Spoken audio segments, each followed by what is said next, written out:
Viewers அனைவருக்கும் வணக்கம். முருகேசன்.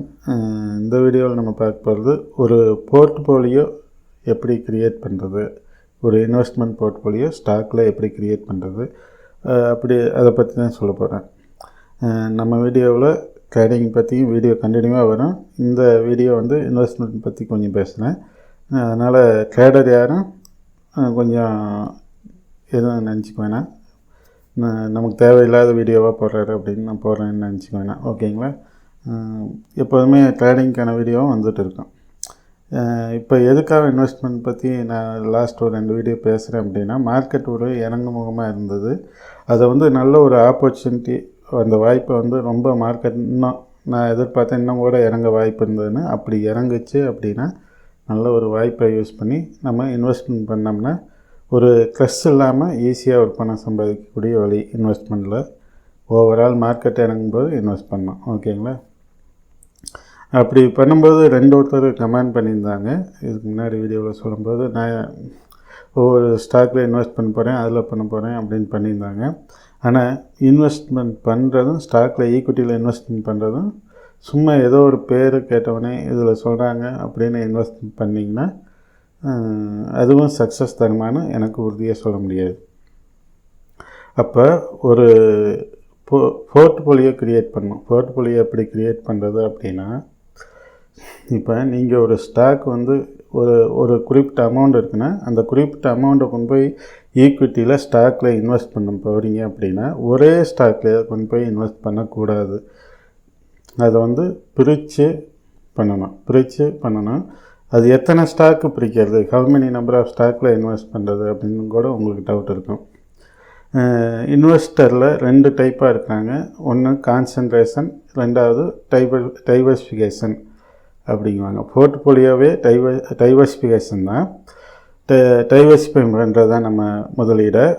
டைவர்சிஃபைங்கிறது ஒரே இதில் இன்வெஸ்ட் பண்ணாமல் பிரித்து போடுறது.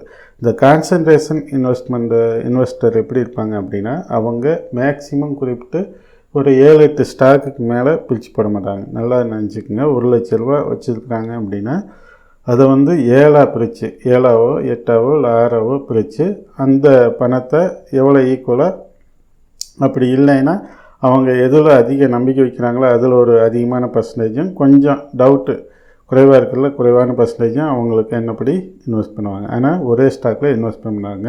இந்த கான்சன்ட்ரேஷன் இன்வெஸ்டருங்கிறவங்க அவங்க இன்வெஸ்ட் பண்ணுற நம்பர் ஆஃப் ஷேர்ஸோட எண்ணிக்கை கொஞ்சம் குறைவாக இருக்கும். ஓகேங்களா?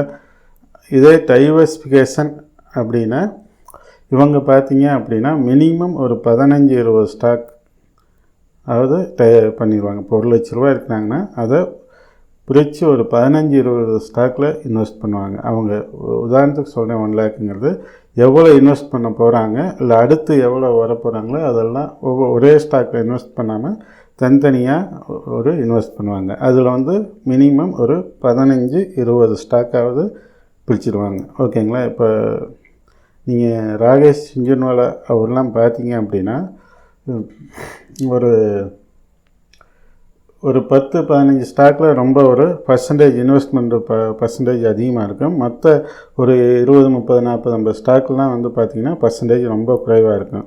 அது நமக்கு சொல்கிறது பார்த்திங்கன்னா 1% மேலே இருந்தால் மட்டும்தான் நமக்கு மீடியாவில் வெளியே வரும். 1% கீழே உள்ள ஸ்டாக்லாம் நிறைய இருக்கும். ஓகேங்களா? ஏன் அவங்க அவ்வளோ பிரித்து போடுறாங்க அப்படின்னா, அவங்களுக்கே வந்து நம்ம போடக்கூடிய இன்வெஸ்ட்மெண்ட்டு கன்ஃபார்ம் ரிட்டர்ன் தரும் அப்படிங்கிறது தெரியாது.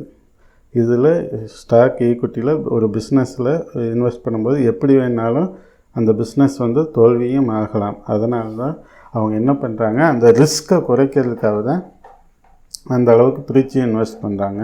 இப்போ பார்த்தீங்கன்னா உதாரணத்துக்கு நீங்கள் வந்து ஒரு ஸ்டாக்கில் இன்வெஸ்ட் பண்ணுறீங்க அப்படின்னா, அந்த ஸ்டாக் வந்து இப்போ எஸ் பேங்கில் எவ்வளோ கொஞ்சம் அது மாதிரி போச்சுன்னா உங்கள் பணம் வந்து போயிடும்.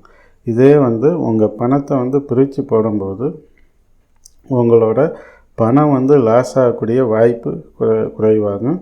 உங்களுடைய பணம் வந்து முழு பணமும் காணாமல் போகக்கூடிய வாய்ப்பெலாம் இல்லை. புரியுதுங்களா? அதுக்கடுத்து பார்த்தீங்க அப்படின்னா, நீங்கள் இன்வெஸ்ட்மெண்ட் பண்ணுற ஸ்டாக்கில் ஒரு 20 ஸ்டாக் பண்ணுறீங்க அப்படின்னா ஒரு 5-6 ஸ்டாக் நல்ல ஒரு பெர்ஃபார்மன்ஸ் பண்ணாவே பார்த்தீங்கன்னா ஒரு நல்ல ரிட்டர்ன் எடுக்கலாம்.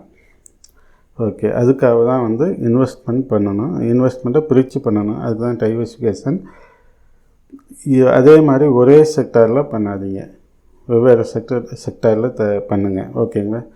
அதுக்கடுத்து வந்து சரி எப்படி ஸ்டாக்கை செலக்ட் பண்ணுறது, எப்படி இன்வெஸ்ட்மெண்ட் பண்ணுறது அப்படின்னா, ஒரு 4 வெரைட்டி, எனக்கு தெரிஞ்ச ஒரு 4 வெரைட்டியாக வந்து ஒரு ஸ்டாக்கை செலக்ட் பண்ணுவாங்க. நான் ஃபண்டமெண்டலை பற்றி இப்போ சொல்கிறேன்.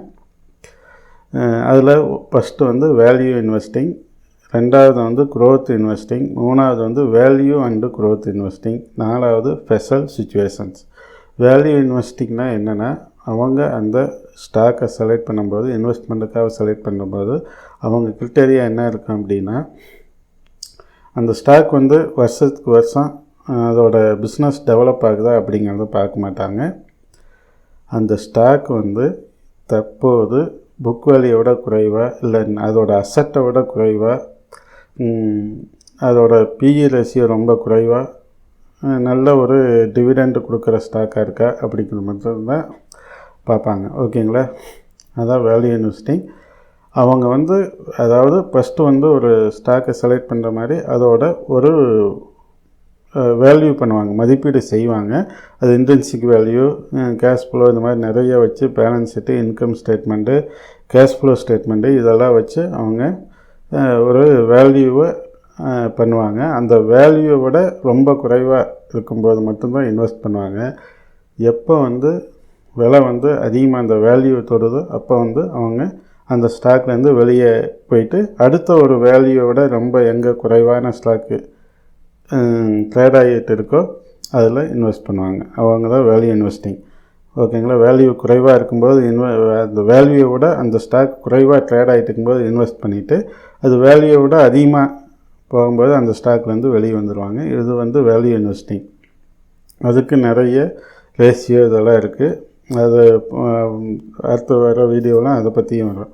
அடுத்து க்ரோத் இன்வெஸ்டிங் அப்படிங்கிறவங்க அந்த கம்பெனி வந்து அடுத்து டெவலப் ஆகிட்டு இருக்கா அப்படிங்கிறத மட்டும்தான் பார்ப்பாங்க.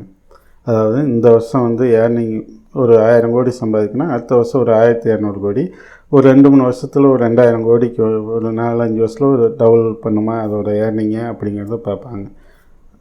அதான் க்ரோத் இன்வெஸ்டிங். ஓகேங்களா. அவங்க வந்து க்ரோத் இன்வெஸ்டிங் வந்து மெயின் வந்து க்ரோத்தை மட்டும் பார்ப்பாங்க, அதோட ப்ரைஸை வந்து கவனிக்க மாட்டாங்க. வேல்யூ இன்வெஸ்டிங் வந்து ரொம்ப ப்ரைஸை கவனிப்பாங்க. க்ரோத் இன்வெஸ்டிங் ரொம்ப வந்து ப்ரைஸை கவனிக்க மாட்டாங்க. அந்த பிஸ்னஸ் வந்து ரொம்ப வளர்ச்சி ஆகுமா அப்படிங்கிறத மட்டும் இருப்பாங்க. மூணாவது ஒரு இன்வெஸ்டிங் இருக்குது, வேல்யூ அண்டு க்ரோத் இன்வெஸ்டிங். இதை முன்னாடி சொன்ன ஒரு ரெண்டையும் வந்து கம்பைன் பண்ணி ஒன்று பார்ப்பாங்க. அதாவது அந்த கம்பெனியில் வந்து ஓரளவு க்ரோத்தும் இருக்கணும், அதே மாதிரி அந்த ஸ்டாக் வந்து ரொம்ப அதிக வேல்யூஷன்லேயும் இருக்கக்கூடாது. ஓகேங்களா. கொஞ்சம் சீப்பாகவும் கிடைக்கணும், க்ரோத்தும் கொஞ்சம் இருக்கணும் அப்படிங்கிற டைப்பில் சில பேர் ஸ்டாக்கை வந்து செலக்ட் பண்ணுவாங்க. நாலாவது ஒரு விஷயம் ஸ்பெஷல் சிச்சுவேஷன்ஸ். இது எப்படி அப்படின்னா, ஒரு கம்பெனி வந்து மெர்ஜெலாம் பண்ணுவாங்க, மெர்ஜ் பண்ணுவாங்க. அப்போ வந்து சில விலைகளில் வந்து மாற்றம் ஏற்படும். அது வந்து கொஞ்சம் நுணுக்கமாக இதை பார்க்கும்போது தெரியும். அப்படி இல்லை அப்படின்னா அந்த கம்பெனி வந்து இது ஒரு மெத்தடு. ஸ்பெஷல் சிச்சுவேஷனில் மெர்ஜ், அதாவது ஸ்பின்னாக பண்ணுவாங்க. மெர்ஜர் இந்த மாதிரி அக்யூசியேஷன்லாம் பண்ணும்போது பண்ணுவாங்க. அதில் ஏதாவது லாபம் பார்க்க முடியுமா, அதில் ஏதாவது வாய்ப்பு இருக்கான்னு பார்ப்பாங்க. அதுக்கடுத்த ஒரு விஷயம் வந்து ஒரு நிறுவனம் வந்து ரொம்ப மோசமான நிலையிலேருந்து நல்ல நிலைமைக்கு வந்துகிட்டு இருக்கும். பெரும்பாலும் பார்த்திங்கன்னா நல்ல கடனில் இருக்கும். அந்த கடனெல்லாம் வந்து பார்த்திங்கன்னா குறைஞ்சிக்கிட்டே வரும். நல்லா ஏர்னிங் பண்ணி அந்த கடனை வந்து குறைச்சிக்கிட்டே வருவாங்க. அந்த மாதிரி ஸ்டாக்கில் அது டர்ன் அரவுண்டு ஸ்டோரி அப்படிங்குவாங்க. அதாவது லாஸ்ட்லேருந்து நல்ல ஒரு ப்ராஃபிட் மேக்கிங் கம்பெனியாக மாறிட்டு இருக்கு. அந்த மாதிரி அந்த மாதிரி இதெல்லாம் பார்த்து இன்வெஸ்ட் பண்ணுவாங்க. ஓகேங்களா. இத்தனை வெரைட்டி இருக்குது.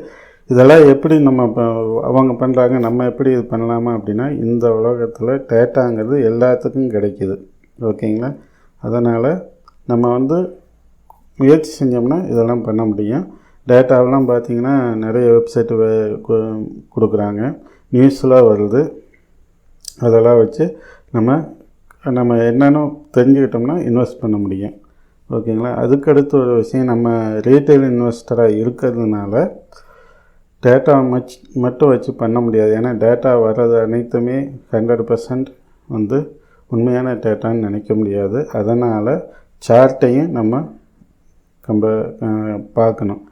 எப்போதுமே வந்து ஃபண்டமெண்டல் ப்ளஸ் டெக்னிக்கல் ரெண்டையும் வச்சு தான் நம்ம ரீட்டைல் இன்வெஸ்டர் இன்வெஸ்ட் பண்ணுறது கொஞ்சம் பெட்டராக இருக்கும். என்ன காரணம் அப்படின்னா,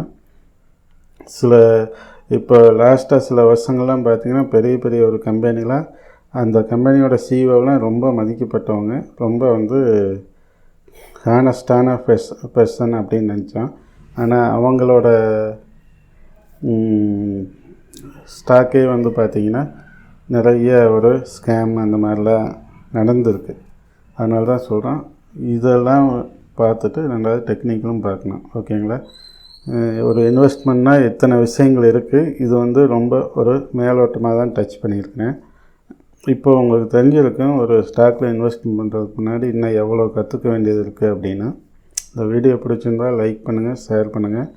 நம்ம சேனலுக்கு புதுசு அப்படின்னா சப்ஸ்கிரைப் பண்ணுங்கள். இந்த மாதிரி பல ஷேர் மார்க்கெட்டை பற்றி அப்டேட்டை நான் கொடுத்துக்கிட்டே இருப்பேன். நன்றி.